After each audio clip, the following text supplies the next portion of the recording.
single day.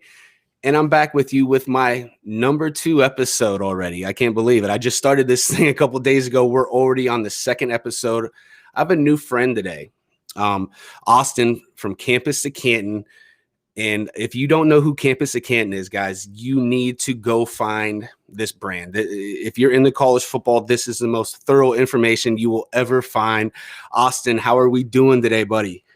And I'm doing great. Thanks for having me on here. I'm excited to chat with you here about a little bit of everything, it sounds like. So love doing that. Yeah, I just found Campus to Canton a few months ago, and I thought I was joining a Devy league. I was joining a Devy league, but it was a Campus to Canton league, and I'm from Canton, Ohio. Austin, I don't even know if I told you that.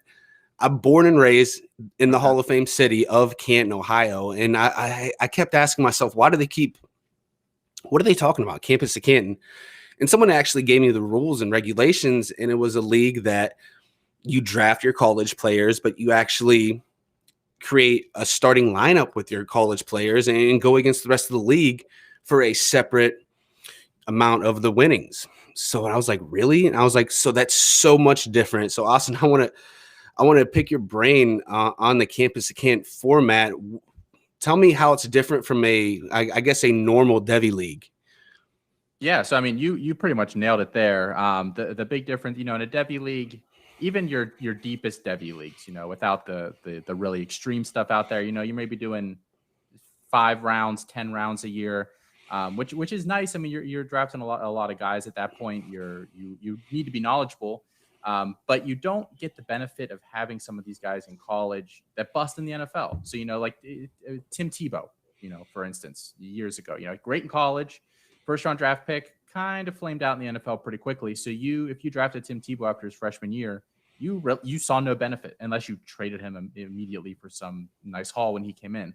So my favorite part about C2C is I get these guys, that I find or whatever as freshmen. I get to actually use them in a fantasy setting. Like you said, you set a lineup every week. You compete against everybody else. You have a separate championship, so you have a chance to win money that way. More chances to win money's great. And and you really just get all the benefits of kind of finding these guys before everybody else, even more so than you do in a Devy league. So that's why I love it so much. That's why I try to sell everybody else on it so much. And I'm glad to hear that more people seem to be getting into it, because I think it really is just kind of the next logical step after Dynasty and then Devy, and then you that new itch. C2C seems to be that new itch. I love that you just said that. It's the new itch. I started playing fantasy football way back in 2005. And fell in love immediately. I was playing fantasy football before I even knew what it was. I was the person that always had my football cards and read all the stats on the back of the cards and where they went to college and everything. And I was obsessive over it. And so when I found fantasy, it was perfect. And then when I found Dynasty about 6 years ago, it wrapped college football, the NFL draft, and NFL all into one. And it was amazing to me. And then, like you said, it's what's next. Campus to Canton is the next thing, because it brings college football and NFL all together. And it's almost like you build your farm team. So the Indians, I'm a Cleveland Indians fan. It's like your farm team is playing every single week, just like the Indians are. Sometimes you call people up, sometimes they stay down there, but they compete for a championship. They compete for a minor league championship. So it's the exact same thing with your Campus to Canton college roster. You're putting together a fantasy relevant team along with the prospects that are going to land in the NFL. So of course, your first couple picks, you're going for those big name players that you believe are going to land in the NFL one day. You don't want to spend a first round pick on a player that's going to flame out and not get drafted, even if he had a big college career, because it's still a dynasty setting with the college rosters also.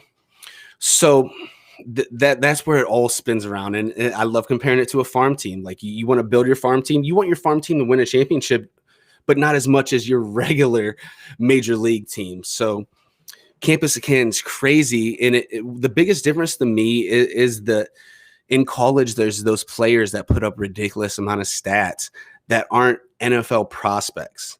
So I want to hit you with a couple sleepers in the campus of Canton setting that might not be NFL prospects. I mean, you never know, but who's a couple players on the tip of your tongue that are better college producers than maybe an NFL prospect? So the first guy that really comes to mind that I have been trying to keep a secret just because, I want him as many places as possible, is Brennan Armstrong, quarterback of Virginia. He's, he's a toolsy guy. He really, really is. A former 3-star kid, big arm. He's mobile. He can run. He's a rushing threat. He had over 500 yards rushing last year, his first year of kind of starting for them. But the hang up on him, like you said, you watch him and you don't see an NFL quarterback there. You really, really don't. He struggles to make it past their first read. He's not, particularly accurate. I don't know how well he attacks the middle areas of the field. So there's a list of things that's wrong with this kid. But for college, he puts up a ton of points. Last year, he outscored Spencer Rattler on a per game basis. He outscored Keaton Slovis on a per game basis. You'd rather have Rattler and Slovis on your roster, but if you don't get those guys in the first round or two, you have to start somebody at quarterback. And Armstrong's a guy that you can get. These drafts are like 45 rounds long on the college side. So it goes deep. You can get Armstrong in like round 30. So, and get that level of production out of a guy for a couple of years. When I was brought into the Campus of Canton League, I thought it was going to be a 10-round college draft. We did a standard dynasty draft for the NFL side. And I was like, okay, now the college draft is going to start. And I figured it would be like maybe 12 rounds at the most. And they told me 45. And I was like, holy shit, for like 45 rounds in a 12-team league. I mean, we're getting really, really, really, really deep. And I'm in the high school prospects. I'm into the college recruiting game as much as I am. If you can't tell, I'm a Miami Hurricane fan since I was basically born. I've lived in Canton, Ohio my whole life. I'm not a Buckeyes fan. I am sorry. How did you manage that one? I know a lot of Buckeyes fans, trust me. And I've just, since I was 5 years old, I fell in love with the Miami Hurricanes before I even fell in love with college football or any sort of football. So it's just, they happened to be on TV when I first watched my game. I have no idea, back in 1991. So we were great back then. Hopefully someday we'll get close to that again. But anyways, I get into the college recruits, in the high school recruits, sorry. But at the end of that 45 round draft, I had to deep dive into just some dart throws. So at the end of that 45 round draft, you're looking for some kids that are coming into high school, because my first 25 picks, I don't think I had but maybe one or two true freshmen that were coming in, like 2021 freshmen. So I knew I had to get younger, because 3-4 years, I'm not going to have a team. So I had to throw some darts out there, and I didn't know too many guys. And of course, I ended up with way too many Miami Hurricane players, because I do know their recruits a lot more than the most, but that's not the worst team to have a prospect from by any means. But at the end of those drafts, do you have any advice for anybody out there listening to maybe a couple players, or maybe just some strategy? Strategy is a tough one. I mean, I think once you get past a certain point, you're taking best player available. Like you're not looking at it and saying, I need running back, I need wide receiver. I think, I would advocate just take the best player available that you can. And especially that late, I'm not looking for, I'm really not, I don't care about NFL potential. Let's put it that way. If somebody ends up getting it, that's great. But, I'm just going through, at that point, it's about looking for schools that are maybe in a conference that's a really high scoring conference every year, or in an offense that typically scores a lot of points. The MAC is like this, there are just so many diamonds in the rough in the MAC, because nobody can play defense there. They have these Wednesday night games that are just crazy. You wake up on Thursday morning and turn on Sports Center, and it was like 72-61. So if you go fishing in the MAC for some guys deep, you're bound to find people there. But yeah, I mean, I have some names. I don't know if you want me to hop into that at this moment, or spit a couple out real quick, Austin, for sure. Sure. So Armstrong, like I mentioned earlier, is probably my favorite sleeper quarterback, although Caleb Ellaby, a MAC guy, at Western Michigan, is another guy that scored a ton of points on a per game basis last year, and that offense doesn't really graduate a ton. He was Dwayne Eskridge's quarterback this past year. A running back that I like, DeMontre Tuggle, who's at Ohio. I've been in a bunch of drafts and I've done a bunch of mocks and stuff this offseason, just the nature of working over at the site. And he's not gone in a single one. I'm in a startup right now where I'm around 28. He hasn't gone yet. I'll probably go to get him soon. Last year or 2 years ago, 11 touchdowns, about 700 yards rushing. And then last year on a per game basis, he averaged about 130 yards a game, a couple of touchdowns. He'll probably do the same again this year. So those are two guys that I get on pretty much all my rosters, and they're going to start for me. So exactly. That's the thing.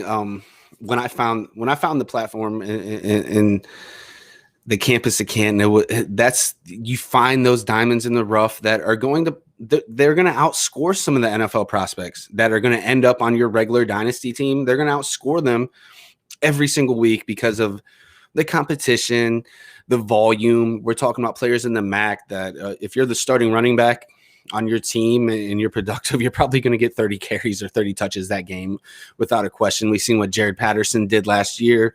I love that you brought in Dwayne Eskridge. He had a couple of huge games last year. We didn't get a ton of big production out of him, but the talent was there, and he ended up as a second-round pick. So some of these MAC guys, don't give up hope of them ever not being an NFL draft pick. It can still happen. We've seen it. We've seen these small school guys do it left and right. I have a couple sleepers on my list, and of course, they landed on my only campus of Canton team. It starts. I listed my top 5, and they're sort of in order, but at this rate, they're kind of just thrown together. My 5th sleeper would be Frank Gore Jr., Southern Miss, came off a true freshman season where he was very productive. He's a sleeper to me because, the name Frank Gore. He's playing at a small school. Miami did not even recruit him, so that shows you a little bit, but on film and what he did at Southern Miss his freshman season, he was productive.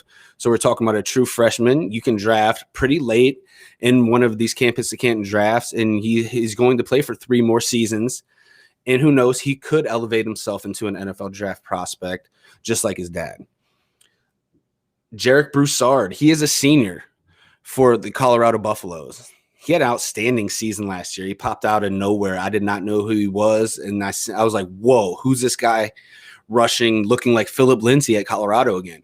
So Broussard, I think, does have some NFL potential. And I think he is going to jump in 2021 and be probably an all Pac-12 running back. I see him jumping in, and he could easily lead the whole conference in rushing. And I think he's an outstanding player that's going to probably be able to start every week for your team. You're getting him after I got him after round 10. Where do you usually see Broussard going? I'm actually pulling up our ADP thing here right now. I would say he hovers between rounds 15 and 20, probably. Actually, a lot of the time his backfield mate goes before him. Why am I just totally blanking on this kid's name? He was a second-year guy. He came out of Louisiana as a high schooler last year. More of a highly recruited guy that has maybe a little bit more that pro potential. But when we're playing the campus of Canton, these are the guys that could start and average 150 total yards a game for you, get you that college division championship. Number 3 is a guy that a lot of people love. He's rising on the NFL boards, and it's Jalen Tolbert from Southern Alabama, a guy that's he is a legit NFL prospect. I think he's going to have an amazing year. Not a lot of people know about him. Not a lot of people know about Jalen Tolbert, and he's a guy that produced outstanding in 2020, and I expect him to do the same thing in a conference that they score a lot of points. So sometimes your best NFL prospects are probably going to be on the bench of a good campus of Canton team on the college division, because if you're smart, you're picking out these players that are just out producing them because of volume and because of the players that they're playing against. Number 2, Reggie Roberson. I think almost everybody knows him. SMU, look for him to just probably catch 115 balls this season. He is a senior. He could have came out to the NFL draft. Actually, it was really funny. I don't know if you watched day 3 of the NFL draft. He was on Mel Kiper's top 10 available guys. So maybe he was just getting ahead of himself, for the 2022 draft. But I was like, hey, and you're into the college a lot more than me. But I'm like, am I the only one that sees this? Reggie Roberson did not declare for the NFL draft. I had to go double check. I was like, I did. He did. Maybe I missed something. I don't know. Maybe I did. And I liked him as an NFL prospect. And I remember looking into him and thinking, okay, he came back. He got injured last year. So it made sense. Go back to SMU, catch 115 balls, maybe, get away from the 21 class that was so deep at wide receiver. So Mel Kiper seemed to think he was a good player to pick, though. And at the end of day 3, and my number one sleeper, Deuce Vaughn from Kansas State. I mean, same school as Darren Sproles, the same size as Darren Sproles, and he came out playing like Darren Sproles his true freshman season, and it started from game 1. We're talking about a dynamic 5'6", 5'7", 175-pound soaking wet running back, but in the Big 12, playing against all those terrible defenses, he can catch, he can run. I'm talking about a guy for the next 3 years that can be your RB1 in the campus at Canton setting. So tell me a little bit about what you think about Deuce Vaughn. I love him. Completely electric. He's the focal point of the offense, which is always a big thing for these, if you can find a guy, because Kansas State, they're not going to score. They're not Oklahoma. They're not going to score 55. They can't support a bunch of guys. So if you're getting the focal point of an offense like that, it's great. And yeah, I mean, I think I want to say that I think he gets drafted, but this year's NFL draft has really got me scared of some of these lighter running backs, just because the NFL totally faded them this year. So now I'm kind of scared for some of these guys that are a little bit smaller that I liked. But I mean, at the very least, he's going to have a really nice college career.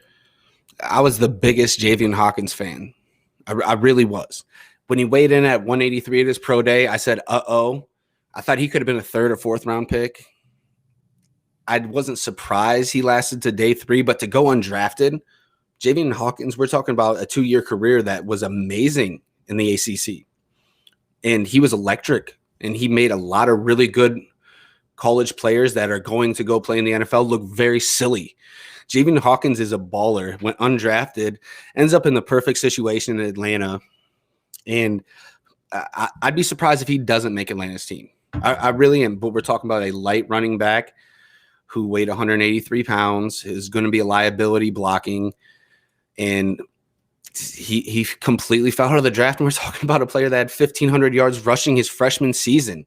His sophomore season, he was going to be all ACC running back. Him and ETN were the best running backs in the conference. He opted out halfway through the season because the team was struggling, and he went to go work out, and he didn't get drafted. And you're exactly right. The NFL is fading these under 200-pound running backs. It's what gives me pause on a guy like Kyron Williams, who I really like. Actually, he's like my RB3, RB4 for 2022 here, but he's 195 listed. He kind of looks maxed out. He can't get to 210. So yeah, it's starting to make me worry a little bit about some of these guys that I thought maybe I liked, but now maybe I'm not so sure. Well, I'll tell you what, that's a perfect transition. Let's get a little bit into specifically the 2022 draft. And it always starts with running backs with me in fantasy football. Even in Superflex, even when, these campus Kent leagues, of course, they're 2 quarterback leagues because there's so many quarterbacks to pick from.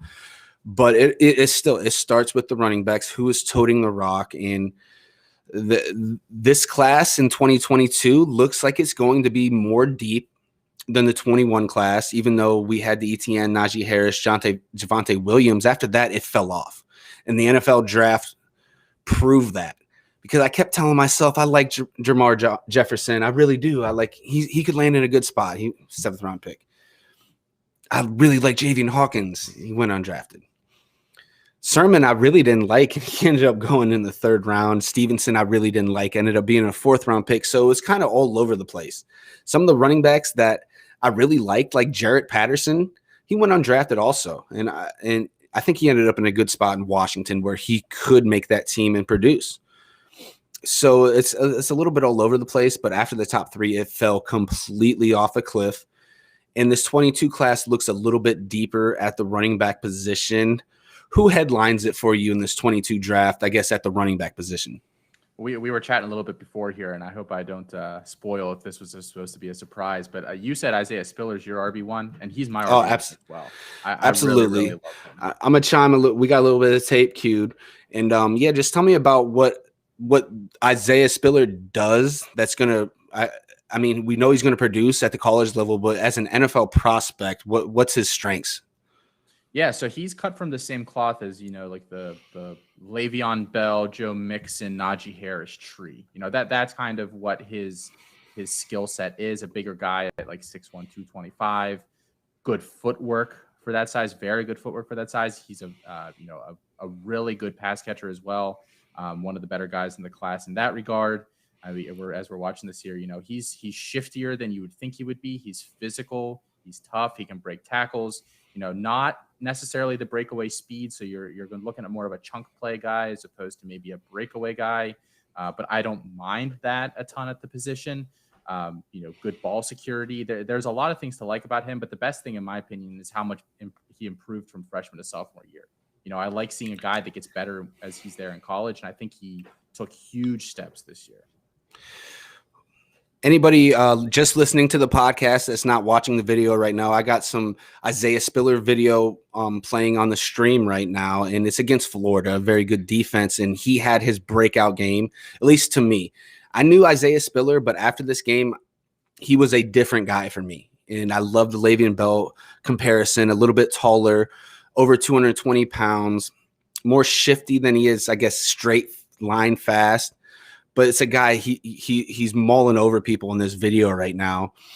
And he got so much better. And it's just like, what's next? Is he gonna take that next step and be a first round type running back? I think he can, and he's on the right team. Jimbo Fisher, he knows how to treat a bell cow running back in the college game. We've seen it at Florida State, Texas A&M. This is the best running back Jimbo's had, obviously, since Dalvin Cook. And I'm looking for a humongous season from Isaiah Spiller and that whole Texas A&M offense in the SEC. I think they're a true contender this year. Yeah, if they get competent QB play, and we don't really know who that's going to be yet. We assume it's Haynes King, but I don't think we know that. But competent QB play gets them close, So because Bama is probably vulnerable this year. Georgia is going to be strong, but LSU vulnerable. There's a lot of teams that are there for the taking, I think. And I think he can certainly lead the way and help them do that. And he's going to be a 3-down back. He's big enough to tote it between the tackles, first and second down. He's good catching the ball. He looks like he can get out of the backfield and run some routes. He can always, I think a guy that's 6'1", 225, you're going to be able to teach him how to block linebackers on third down and pass protect. So this guy's the all around. I think he's the crown jewel of this running back class. And my number 2 is Breece Hall. And I think that's everybody in the world's number 2. But talking campus to Canton compared to NFL prospects, I think he's a better college fantasy player than he is an NFL prospect. And I'm going to get hated on for that. I think he's a guy. I think he's an NFL player. I just don't see him as a bell cow superstar running back in the NFL. Am I wrong? I think he's a starting NFL running back. I do. He's is he a superstar? Is he going to be a star? I don't want to completely rule it out, because I think running back, more than a lot of positions, you can, a lot of different, play styles can make it work, because he has, great vision, some of the best in the class. Those cutback runs that he does are just amazing. He's a competent pass catcher. He can string moves together. Iowa State lets a lot of guys trickle into that backfield, and he's done a really good job of making guys miss back there. And he's not a bad athlete. Is he a great athlete? Probably not. But do we care about that at the running back position? Probably not for most guys. So a superstar might be a stretch, but I think he can be a very good starting running back in the NFL. Well, it might be I guess a boring comp or a lazy comp. He's got a lot of David Montgomery in him. Not the most elusive, but he can make you miss. He has a a bunch of different ways to break tackles. He's a great stiff arm. He really does. He has great vision. He has amazing vision, probably the best in the class, even more in Spiller. He finds it. He finds whatever's there to get. I rag on the Big 12 a lot. When we're talking about NFL prospects, I rag on the Big 12 a lot. It goes all the way back to Jalen Reagor in the 2020 draft and a lot of that noise. But it's the Big 12 doesn't play defense. They just don't. And he's put out 2 great seasons. He's probably going to have another great season. I mean, he really is. I just don't know if he's ever going to be a top 15, top running back in the NFL. Is David Montgomery right now? He's probably borderline. He's probably 15th best running back talent-wise. I'm not just talking fantasy. I'm just talking talent. Where's Breece Hall going to go in the draft? I don't ever see him being a first-round type running back. Maybe a second or third round pick. Montgomery went in the 3rd round. That's where I see his ceiling kind of at as an NFL prospect. My number 3 running back, you mentioned him, Williams from Notre Dame. I think he is in a perfect Aaron Jones comp. He needs to put on a little bit more weight. Aaron Jones came in at 205. If he can be 205 to 210, he could be an Aaron Jones type. He needs to put on a little bit more weight, a little bit more muscle. But if we're talking about elusiveness, I mean, he's sick in the open field. He can catch the ball out of the backfield. He showed he can tote the rock in between the tackles. I think he's a player, had an outstanding 2020 season. I think he's going to build on that. Notre Dame's really going to need to – I mean, he's going to have to carry that offense. So Kyron Williams is my 3. Eric Gray is my 4. And Kevin Harris from South Carolina is one of my favorite under-the-radar prospects. So that's my top 5. What's the rest of your top 5 look like, Austin?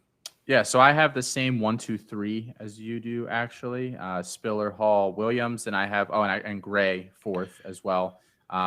So Williams and Gray are so close for me, because I think there's a little something missing with both of them that keeps them out of the same tier as Spiller and Hall. You know, there's kind of a break there for me between those top 2 and then the next 2. And then I have Jerome Ford as my running back 5, which is, requires a little bit of projection, a little bit of guesswork.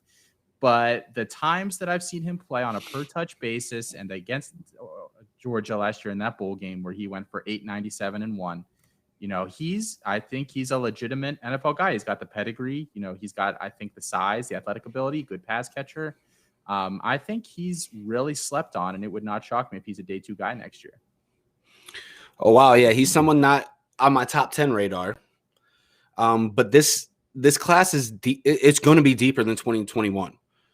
From afar, it didn't sound like that because Travis Etienne and Najee had so much hype coming into the season and for the 2020 season in college, the 2021 draft. And you had Kylan Hill coming back, Hubbard coming back from Oklahoma State. So last year's running back class kind of really turned out to be a dud when we thought it was going to be a really great class. So I think a lot of it's going to there's always going to be players to emerge, which Ford could be. He could end up being a household name before you know it by the end of September if he gets on track, right? But someone's always going to merge. So you have to project forward, especially in this setting, in this campus Canton setting, and just Devy in general. You have to have a little bit of projection where you have to be ahead of the curve. And it's why I feel one of my strengths is the projections, trying to be ahead of that curve, trying to find a player that maybe not everybody has heard of. Real quick, I want to name a couple other players just on my running backs, and then we'll hit the wide receivers a little bit. Zamir White would be my 6. We know the 5-star recruit could have went out for the draft. He came back. We'll see what it is. Talk about a crowded backfield in Georgia. It doesn't get any deeper than that backfield. Ely, from Ole Miss, he's got some serious talent in an offense that's moving all over the place. He's a guy that's going to be an NFL draft pick, and he could have a humongous season right there at Ole Miss. That offense should be disgusting. Mo Ibrahim, Sir Roderick Thompson, and one of my guys, and he's going to be a specific guy. He's not going to be a 1,000-yard rusher in the NFL. It's Ronnie Rivers from Fresno State. He's a guy that I think can come in and be a James White, a Naeem Hines that is can catch 60 plus passes easily. And I think that is players that you need to be thinking about at the end of these campus to Canton drafts that can be a third down back in the NFL side. So they might not be the biggest names, and he's not going to be a day one or day two pick. Maybe it goes undrafted, who knows? But this guy is elite as a pass catcher out of the backfield. Any thoughts on the rest of my list? I like all of it. Ronnie Rivers is, Felix Sharp over at C2C with me. He's the Ronnie Rivers truther. I really like him a lot as well. I try to take him, he goes, it seems like about the 13th to 15th round in a lot of these drafts that we do. And I try to be the guy that gets him, even if I have to reach, a tiny bit, because I really like him. And then one other name I just want to throw in there is Rashad White, is a name that I hear like nobody talking about as a legitimate NFL prospect out at Arizona State. He might never dominate the touches in that backfield, but he was really explosive last year, his first year there. He's JUCO, he's a little bit older. I get all of that, but very well-rounded skill set on a per-touch basis, just dominated last year. I'm interested to see a full year out of him because I think he's a guy that the NFL might really like if he does it again. I like it. That's some deep down stuff right there. Real quick, let's jump to the wide receivers a little bit. My number one tore his ACL, and I think we both know who we're talking about. Pickens. It has been my favorite wide receiver in this class since his true freshman season, and he tore his ACL. And who knows? I've heard some rumors he's going to try to buckle up to get back to the end of the season. I don't think that's happening. I don't see him coming back in 2022, so I believe he's going to forego his eligibility and go into this next draft, and he will still be my wide receiver one. I believe he's that good, that much of a talent. But there's some guys right behind him for me. Garrett Wilson, Trey Burks, Drake London. You don't hear that a lot. David Bell, I'm not as high on as some other people. There's going to be some wide receivers in this class. So anybody in your dynasty leagues that want to gear up and try to think about what these 2022 picks are going to look like, there's going to be some talent, guys. Maybe not the ETNs and the Najee Harris that so much more about that could have went to the NFL but came back for senior seasons. We might not have that player, but there's going to be plenty of talent for you to make draft picks with. So of those wide receivers, how's the rankings go? So I have, in terms of pure Devy rankings, I have Pickens, my wide receiver one as well, but he's really holding on to that by a thread at this point. I don't worry about his production last year. He had Stetson Bennett and DeJuan Mathis throwing to him, and then voila, as soon as he gets a legitimate quarterback with JT Daniels, he starts producing again. So that, the last year doesn't necessarily knock me off, but the knee injury is a little bit concerning, especially when you do have, Treylon Burks, who's just like dripping with talent and athletic ability. He has the highest upside in the class. Whether you think that the chances that he hits the top tier of what he can do, but a guy that big should not be able to move like that. Let's be honest with ourselves. I mean, perfect AJ Brown comp. Am I right? Yeah. I mean, on tape they look identical. Yeah, a guy that like AJ Brown, can play all over the place for his size, plays in the slot. I love Treylon Burks, and he'll probably end up as my number one guy in this class. I definitely can tell for sure. He's a special player. I found him a little late. I'm not going to lie. I had to catch up on the tape, and that's hard for me. That's hard for me to admit sometimes. And True Serum Football sponsors me at Roster Rescue here, so shout out to them.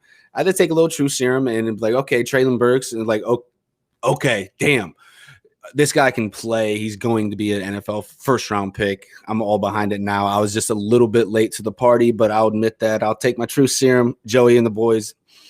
How about a player like David Bell, who I think has a little too much hype? I actually have him, and it's not too much farther down. He's my wide receiver 6 for the 2022 draft. So I'm not totally down on him. I think he's a little overrated. I don't know. I've seen him as high as wide receiver 1 and 2, and I don't think he's in the same tier as Pickens, Garrett Wilson, and Trey Burks. I don't even think he's in the same tier as London because of the size that he has and possesses and the way USC moved him all over the field. You've seen him in the slot a lot last year. And Bell is an intriguing player. I think he's an NFL prospect for sure. I just don't see him in the same tier as those guys. So I'll actually be honest with you. I'm not a London guy at all. But I'm not a David Bell guy. So I am 100% with you on that. I think I just struggle to watch David Bell and see that he does anything special. Beyond, like, his body control at the catch point is nuts. But other than that, I think he doesn't consistently get open that well, not elite speed downfield. What's his niche in the NFL? I don't exactly know what it's going to be. I agree 100%. I don't see superstar on him. It's a little bit of the Breece Hall for me. I don't see superstar. So I'm going to fade you a little bit. When I see Garrett Wilson, when I see Pickens, when I see Burks, I see a superstar possibility at the next level.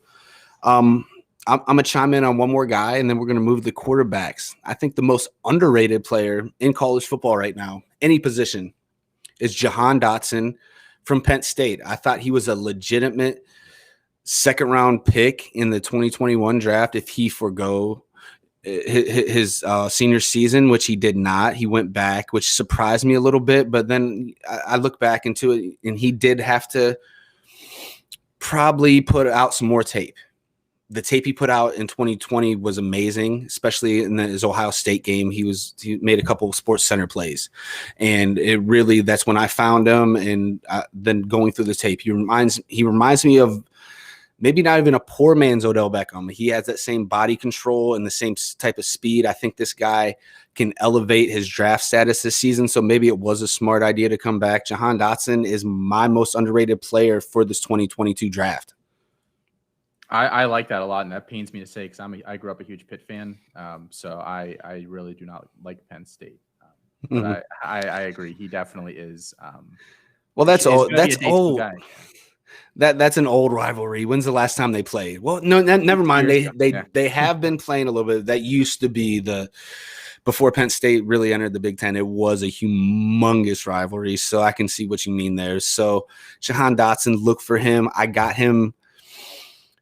I did some mocks with a bunch of people on Twitter, and he kept falling to me. So I thought maybe I'd overdrafted him. I drafted him in the 6th round of the Campus of Canton League. So I was like, am I overdrafting him? Because he kept falling. And so I kept waiting to take him, and he was falling to the 7th and 8th round. So I was like, maybe I overdrafted him a little bit, but I'm going to have a little bit of courage in my conviction. And I'm going to say, no, this guy is who I think he is. He's the most underrated prospect at the wide receiver position and any position in general. I think he's going to come out and ball out in 2021. Do you like him more than like Justin Ross, who we didn't talk about all of here? Justin Ross is a guy that yesterday I was talking about breakout age and how much I fucking hate it. And Justin Ross had the best breakout age ever. Like a true freshman, he came out, and I thought he was going to be the next Julio Jones. His sophomore season, I thought he regressed a little bit. I really think the tape did not look as good in 2018 than it did in 2019. And then the serious injury, from what I've heard, he's all go. I mean, we don't know yet. We don't know till you see it on tape.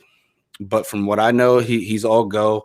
I have him as my wide receiver 9 because of injury concerns, but he's a legit NFL prospect. When he, after his freshman season, I literally said he's going to be a top 5 pick. I've came back off that. He could still be a 1st-round pick. Mike Williams had a neck injury, same team, Clemson, and ended up still being a top 10 pick. I don't see him rising that high because Mike Williams shouldn't have been a top 10 pick. Let's face that. But Justin Ross has some elite skills that you can't teach. The size, the speed.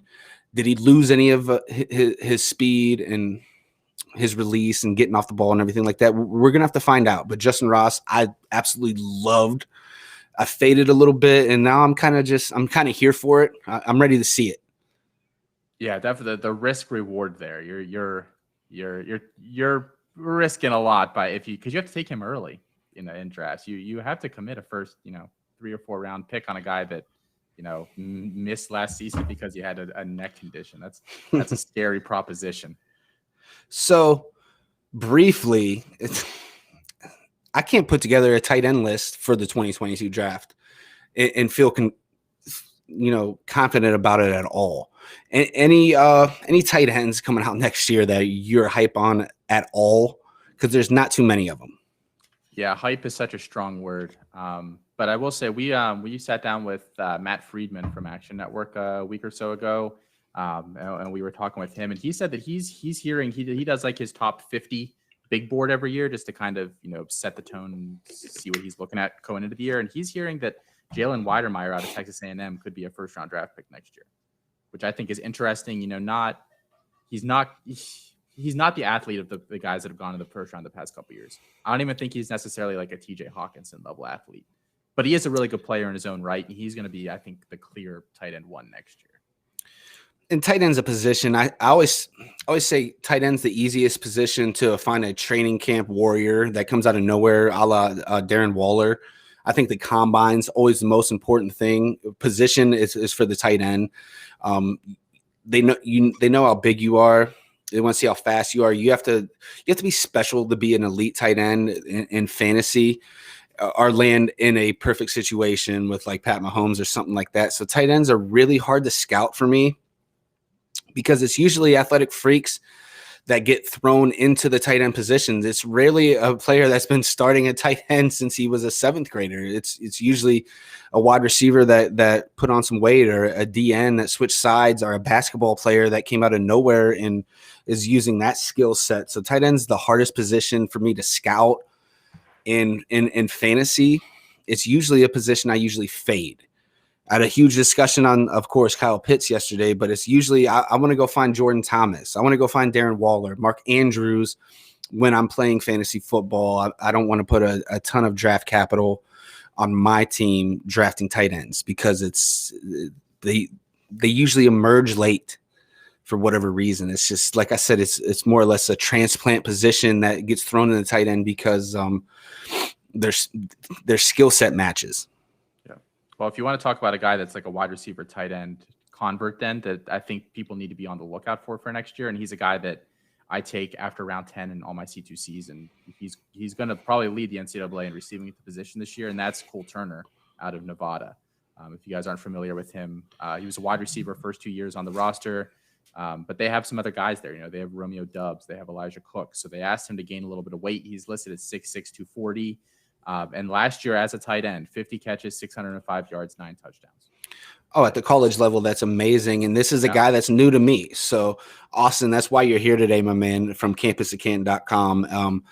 That's new to me. I knew about the quarterback. I knew about the wide receiver, but in depth right there, that's what it's about. You find you know about a tight end that's catching 9 touchdowns and 50 passes in college. That's huge. You don't see the tight end position get used that much at the college level. So what about the 2022 quarterbacks as a whole? What would you grade the class, and who are your favorites? It's a very poor class today. I think it has the potential to be a good class. I think good is probably the ceiling there. The only 2 guys right now that I would feel comfortable projecting it all into the first round are Sam Howell and Spencer Rattler. Like if you asked me to go put $50 on all the quarterbacks that I thought would make it, those are the only 2 I'd feel comfortable that I would hit on that bet. 100%. I 100% agree. And when I was in the first round of the Campus Canton draft, if I had a top 4 pick, I was taking quarterback no matter what. And it was Howell, it was Rattler, it was DJ from Clemson, and it was Bryce Young from Alabama. Those are the only quarterbacks that I can really pinpoint that I believe are definitely going to be NFL quarterbacks. Bryce Young doesn't have the typical size as an NFL quarterbacks, but let's face it, the NFL is changing right in front of our eyes. It's moving to an athletic quarterback. Bryce Young fits that mold perfectly. So after that, like my number 5 quarterback, if we're just talking Campus at Canton as a whole and as Devy as a whole, it would be Slovis. And Slovis is very accurate, can move a little bit, very smart, but let's face it, he has an angel hair noodle for a fucking arm. He does not have typical arm strength. He does not have good arm strength. He has sorry-ass arm strength. Now, Joe Burrow came in at Ohio State with the same problems, got stronger. He had the right quarterback coaches teaching him, Joe Brady, Urban Meyer. I mean, I've heard the stories of Urban Meyer making Joe Burrow throw a weighted ball for the whole entire camp and throw every ball like it was not as hard as he could, even if it was a 5-yard slant. And Joe Burrow got better. Can Slovis gain arm strength? We've seen it at the NFL level. Yes, Drew Brees came in and actually improved his arm strength. Is it something I'm betting on? No, I can't take Slovis as a top 50 pick in campus at Canton. I just can't. No, I can't either. And it's concerning that not only does he not have great arm strength, but it seems like he wears the arm out as the year goes on. He's done it 2 years in a row now, supposedly, according to started out really hot, and by the mid to late seasons, everybody kind of knew what he was, and he just didn't have it. And we're talking about a team that is loaded at wide receiver position. I mean, Tyler Vaughns didn't get drafted, and I thought he was a really good wide receiver. London, St. Brown, Michael Pittman. He had NFL players to throw to everywhere, and he was very productive. I mean, I'm not trying to knock him too much, but as an NFL prospect, and when we're doing these Devy drafts, I need – if I'm spending high capital on you, I better think you're going to be an NFL quarterback. I can't get behind it. There's going to be people to emerge. My number 3 for the 22 is Slovis, even though I just talk shit about him pretty bad. He is must hate your number 4 guy. It's JT Daniels, who's kind of the opposite, prototypical big arm guy with a little bit of injury concerns. And I thought he started off at USC, and I heard all the hype, and Slovis outplayed him. And it's kind of funny that they're 3-4 right now because Slovis did outplay him, but I really liked how he played at the end of last year. He came in and nobody thought he was going to play well because nobody thought he was going to be healthy, and he came out and played really well, especially last 2 or 3 games. I think he's legit. I think he's a better NFL prospect than Slovis, but the knee injury is a little concerning, and he's not as accurate as Slovis. That's why Slovis is very accurate. I mean, really, he's like a great backup quarterback in the NFL. I just don't ever see him as a starter. Yeah, no, 5 is Ritter from Cincinnati. So a guy playing in Cincinnati who's amazing in their conference and played really well in the bowl game also against the upper echelon competition. He has some size. He can move around a little bit. I don't know if he's going to have the arm and the accuracy to be an NFL quarterback, but there's something to like there. Carson Strong, different player, similar stance with a weaker conference. I've heard a lot. He's going to be this year's Zach Wilson. I don't think so, but who knows? And then my 7th is Malik Willis, and it really falls off after that in the NFL terms, at least in 2022. Malik Willis is a guy that would be fantasy darling because he can run the ball so well. Former Auburn transfer. That's kind of where it goes on him. I know a lot more people in this industry are higher on Willis than me, and I'm not going to get too far ahead of myself. He's got some stuff to like, but I'm not confident drafting him high in Devy. Yeah, for Devy, I wouldn't touch him with a 10-foot pool. C2C is a little different, but still, he goes way earlier than I'm going to take him. I will say I'm doing this series this summer where I'm looking at guys like Willis that I've been lower on and kind of trying to hit the reset button as much as I can in my evaluation, where I kind of try to go back to square one and look at everything. And Willis, so far, about 2/3 done with this article, looks a little bit better than I thought he did. From a rushing perspective, in terms of efficiency, he is a Lamar Jackson level rusher for college. He really, really is. He's outproducing guys like Kyler Murray did in college, like Josh Allen, guys that we think of, Jalen Hurts, guys that we think of as rushing threats. He outproduces those guys and is on par with Lamar. The passing, the profile, the analytical profile rounds itself out actually decently. He's got, depth of target is good, decent adjusted completion percentage type numbers. But his ball placement just scares the shit out of me. It really, really does. And I don't. When you bring up Lamar Jackson, I mean, he's not the same type of athlete. This is at a lower level, and he did. I mean, he tore up Virginia Tech, and I was impressed. I really was. That's when I heard a little bit of rumors with him, and then I saw Virginia Tech. But let's face it, Virginia Tech wasn't a great defense, but he torched them, and he played well against NC State, I believe, also. So I respected him. He's not going to be a 4-3 type guy like Lamar is, even though he has these rushing stats like this. Last year, he could have a humongous season, maybe prove me wrong a little bit, but as an NFL player, I don't. If we're talking fantasy, a quarterback basically has to be a first-round pick, or you're nothing. It really is like that. I know Jalen Hurts was a second-round pick, and now he's elevated to a starting quarterback. But we all kind of see that we kind of saw that. We saw the smoke that he could possibly be the replacement for Carson Wentz, and he has the running ability. So I think that'd be his ceiling, is being a second-round pick behind a established quarterback and maybe putting a little pressure on him. I don't think he's ever going to be a first-round pick, so I'm not going to get too excited about him. Like you said, he's going just too high in this. Any other quarterbacks that you like that I didn't mention? Not really that I like. I mean, the other names that you'll hear tossed in there, Matt Corral, who toolsy, but literally might be the worst decision maker ever at the position. He had 2 games last year where he threw 5 or more interceptions. Then he had like 6 games where he didn't throw any, but the dude spirals once he throws one, and it's unbelievable. That is crazy. And the Mississippi offense, and I had it was hard. I was a little late to Elijah Moore. I really was. Had to go back, and then I had to go back again. And Ole Miss was just chucking around so much, and their defense was so terrible that it was hard for me to get a really good stance on what these players were doing production-wise. I had to get deep down into the tape. And Elijah Moore, obviously, you've seen the skill, you've seen the productiveness, and you've seen how solid he was. He was consistent, and Corral was throwing him the ball. But if you're ever throwing 5 picks at the college level, I'm not seeing him as an NFL prospect at all. It's just not going to happen. So there's some guys, but overall, like you said, the best it could ever be is in the 22 class is just okay, just good. Rattler, I think, has all the talent in the world. But let's see if he puts it together for this next season. There was some hiccups last year in his game. Howell is a great college quarterback. Is he good enough to be a star NFL quarterback? I don't know.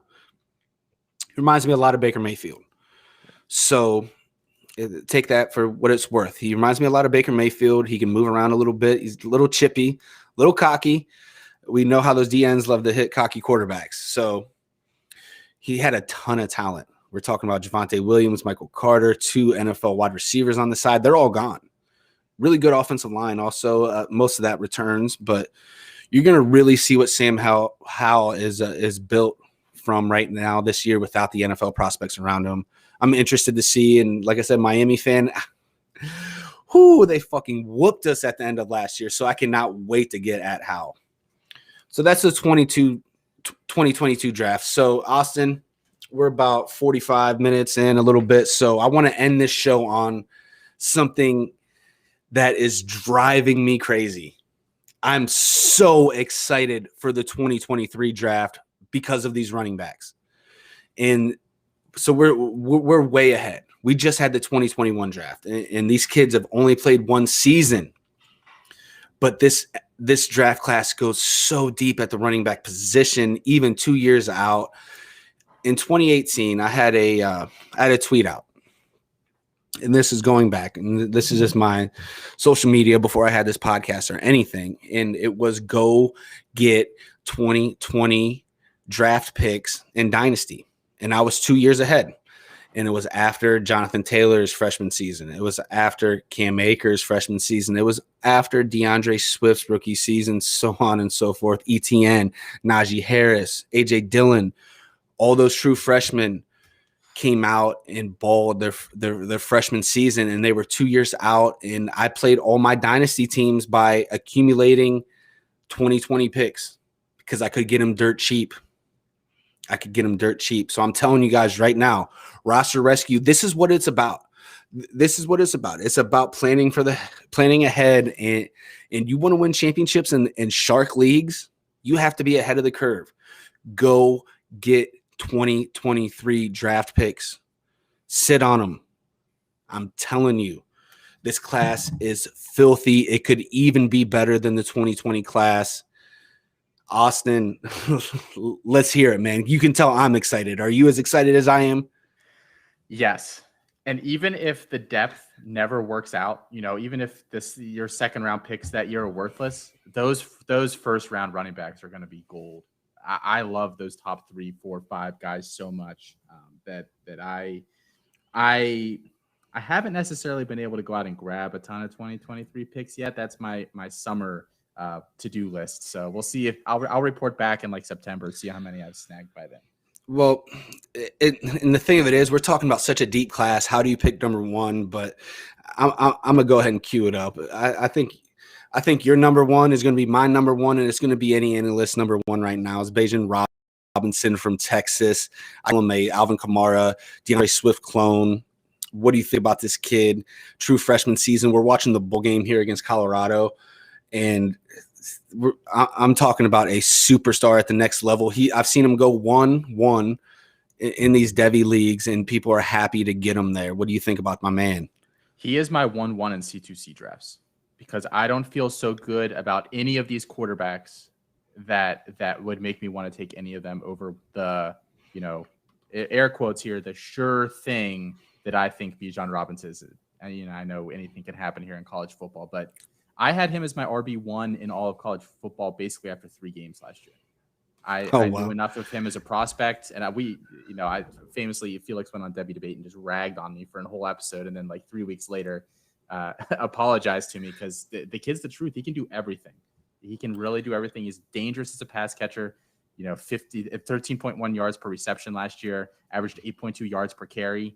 And I think he's a special enough back that he can maintain those averages. I really, really do. I think he's just going to be a guy that does what he wants on a football field, and there's nobody that can really stop him.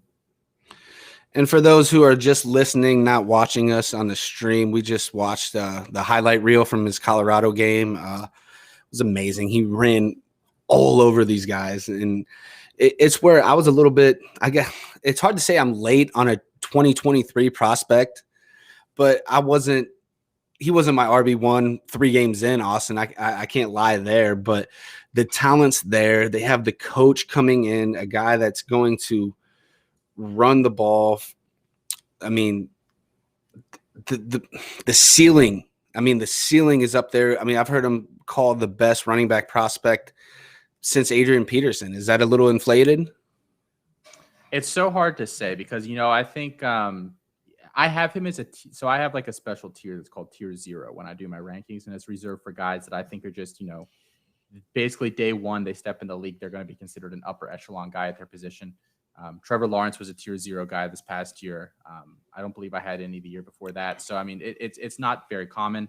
I have him as a tier 0 guy. I really think that as soon as he steps in the league, he's I think his freshman year, his rookie year, he's going to be a first-round startup guy. He's just on that level of a player. He's going to be that Saquon. Saquon was going in the first round or early second. I think absolutely that's where Bijan's going to go. So if in a Devy league, if you better go get him now because he ain't getting any cheaper. He really, really is not going to. And that's crazy. And we're talking about the 1-1 guy. So how could you get any more expensive? But the sky's the limit for this guy. And this is just the start. So my number 2 is Tank Bigsby from Auburn. And he's going to be a power running back. And we're watching the clips of him right here, his highlight reel from the 2020 season at Auburn. And you see the shiftiness and the power when he finishes runs. It's hard to ever imagine one player taking him down because I never see it. I really don't. He's not going to be probably a 4.3, 4.4 guy, but that's not what you need to be a productive NFL running back. He has the size, the stature, and he's very elusive. And I love the play that's probably coming up next here. And he finishes runs. I love how he finishes runs more than maybe even Robinson. Yeah, I think Robinson is more of an elite athlete and elusive, but the way Tank finishes runs, man, he finishes like almost like a Le'Veon Bell. I know we mentioned that with Spiller and everything, but like that, I think they're very similar. Shifty, more shifty than fast, and it's hard to get him to the ground. And I'm excited to see them use him in the passing game a little more this year. Their head coach, Brian Harsin, His running backs have averaged like 40 something catches a year on average while he was at Boise. So I think he's going to get work, and because I think that's one of the big question marks about him. We really didn't get to see him do that last year. That's going to help round out his profile a little bit come this time next offseason. Well, Gus Malzahn, I mean, let's face it. I thought he was a great coach. It's hard to live and play against Alabama every single day of the year as an Auburn coach. It's Nick Saban. He's the best to ever fucking do it at the college level. Gus Malzahn is an excellent college football coach, an amazing recruiter, a great offensive mind, and he still couldn't keep his job because Nick Saban resided in the same state. It goes back to those facts. But passing game wise, he doesn't develop that. I mean, all these Auburn wide receivers, they all come in the NFL very sloppy. Darius Slayton fell in the draft because of it. Seth Williams, Schwartz, he couldn't even barely run a route, it seemed like, but they have ultra talent. So the past game, whatever Malzahn was doing, he just was not producing NFL products right away. Now, all these guys have talents, and they can learn that in the NFL side, but it goes down to the running backs. They didn't throw the ball enough. They really didn't. I mean, he hurt Stidham as a quarterback. So the pass game was very weak with Malzahn. So new coach comes in. I expect them to throw the ball a lot better, and Bigsby would be the person to get the ball to. So where is he on your rankings of the 2023 class? He's number 3 for me, behind Jahmyr Gibbs, who I like just a little bit more. And, when I levy some criticism against all these guys, from time to time, but against Tank especially, and I think that the Tank stands get a little upset about it. But it's just, it's little things that Tank does very well, but I just think Gibbs does a little bit better. Gibbs thrives in chaos. He has excellent vision. He just has a great sense of how to set up blocks, how to see 2 or 3 steps ahead.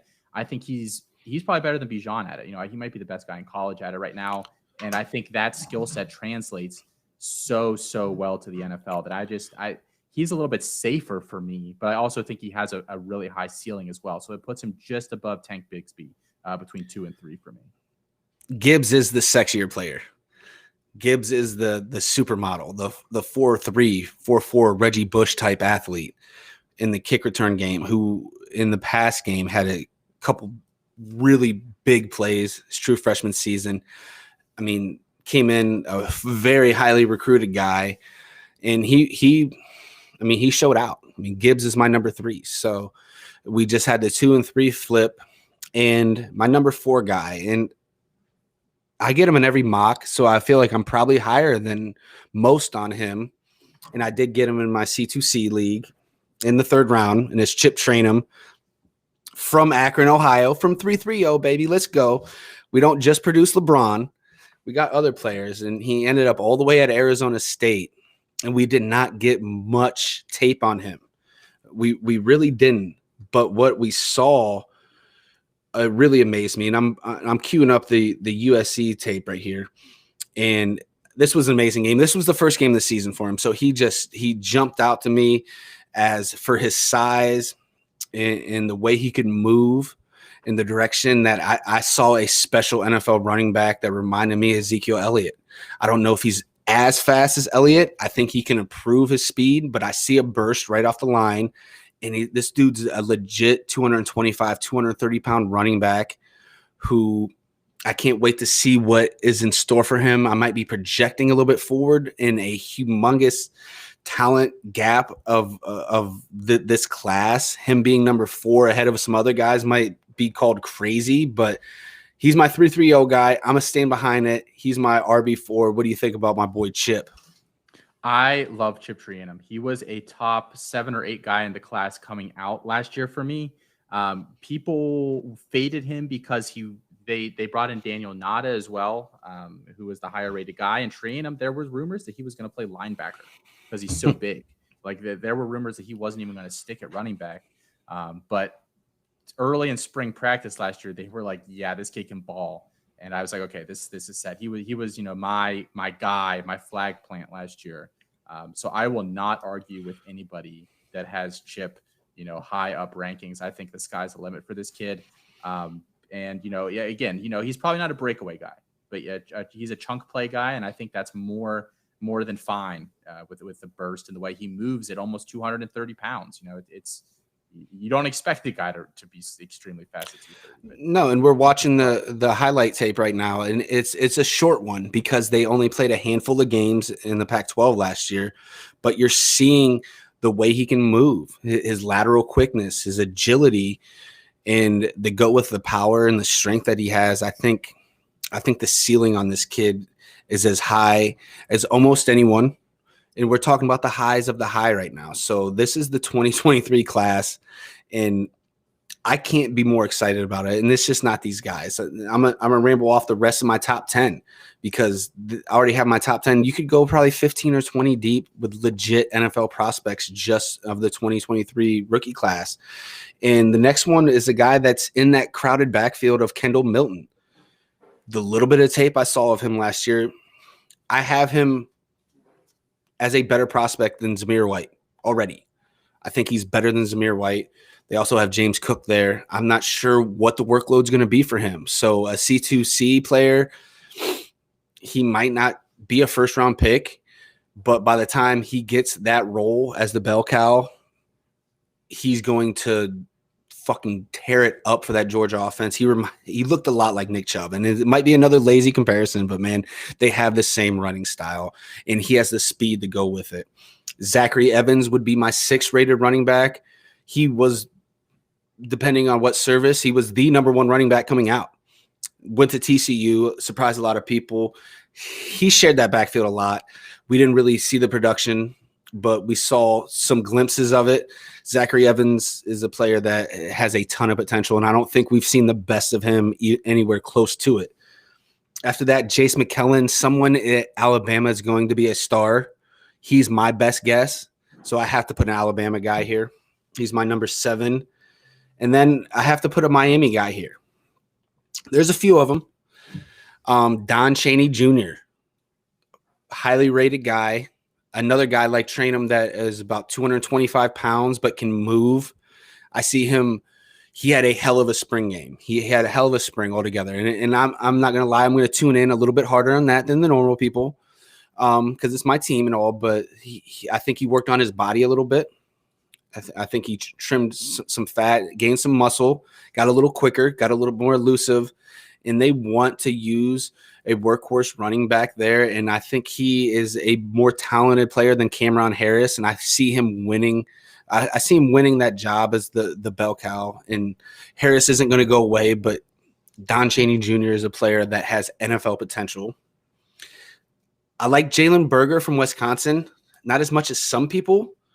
He's going to be probably the starting running back for Wisconsin, and that immediately grabs people's attention because they're going to run the hell out of the ball, but he's not I don't see him as an NFL prospect as many as other people do. And I love my other Miami guy, Jalen Knighton, who is a complete opposite player than Chaney.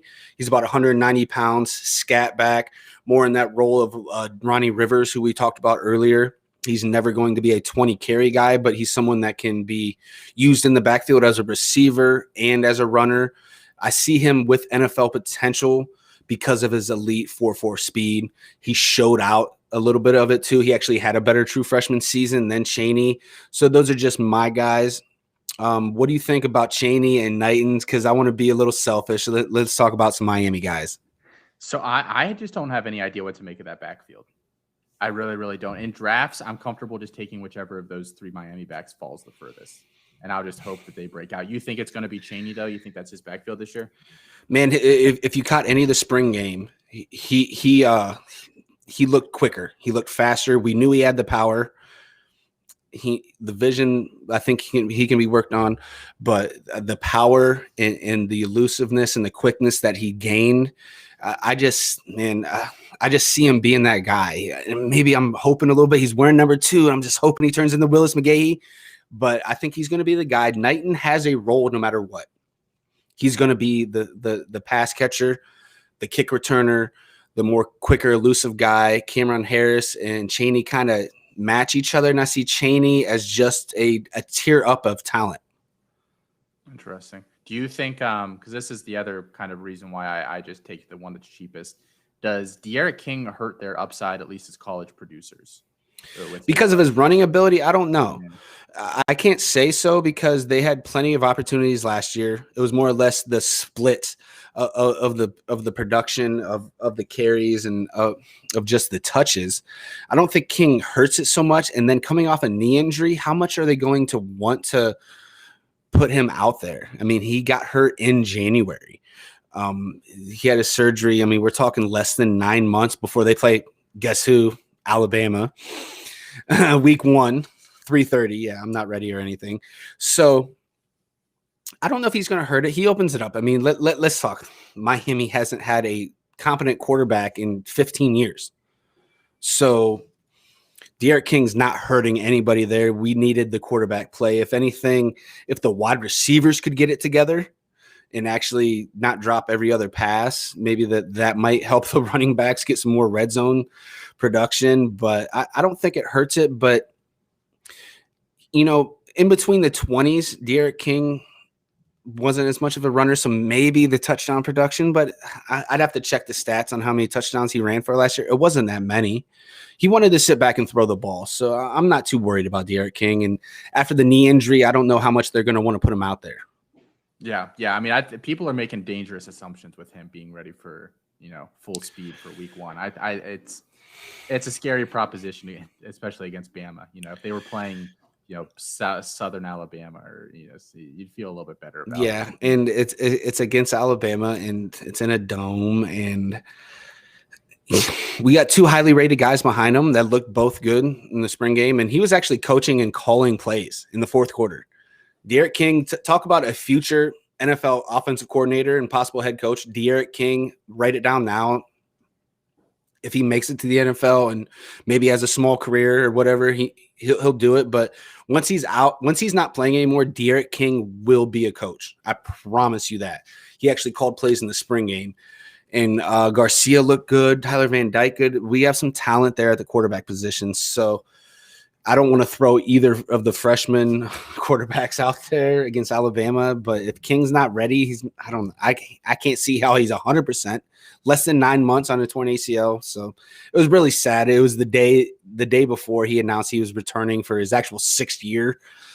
And he tore his ACL. So it's kind of sad. So of those guys that I just mentioned, the Milton, the Evans, McKellen, anything on them before we end the show, Austin? It's been a fun one, man. So I actually just wanted to throw out Marshawn Lloyd as a guy too, that I think people should be aware of.